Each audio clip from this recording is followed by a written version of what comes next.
Hello guys, तर स्वागत आहे माझ्या मिनी व्लॉगमध्ये. आणि आज मला माहितीच नव्हतं की आज युनिफॉर्म घालून यायचं होतं आणि मी सिव्हिलवर आलते आणि सगळेजण युनिफॉर्मवर आलते आणि मी एकटी इथे सिव्हिल घालून आलते. तर कसं तरी वाटत होतं मला. मग आम्ही जरा लेक्चरकडे लक्ष दिलं, व्हिडिओ काढायचं सोडून. लेक्चरमध्ये आमची कंटिन्यूअस बडबड चालू असते आणि असं नाही की आम्ही कधीतरी भेटतो, आम्ही रोज भेटतो तरी आमची कंटिन्यूअस बडबड चालूच असते. कॉलेजमध्ये काहीतरी प्रोग्राम होता म्हणून लेझिम वगैरे खेळत होते सगळे, ती थोडा वेळ बघितली. मग गेलो आम्ही खायला आणि खाल्लं. रात्री मी गेलते बड्डेची शॉपिंग करायला. मला असं वाटलं की मला काहीतरी आवडेल तिकडे जाऊन, मला जसं पाहिजे तसं भेटेल, पण नाही भेटलं.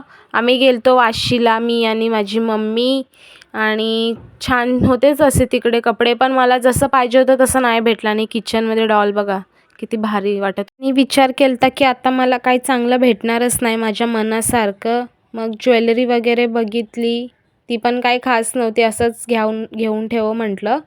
आणि माझ्या चेहऱ्यावरनं तुम्हाला समजलंच असेल की मला काही आवडतच नव्हतं. तरी एक पुढे जाऊन ड्रेस आवडला मला, तो घेतला, पण तो पण नाही आवडला घरी आल्यावर. मग आता बघू, जर ऑप्शन असेल तर तोच घालेल. Thank you for watching. बाय.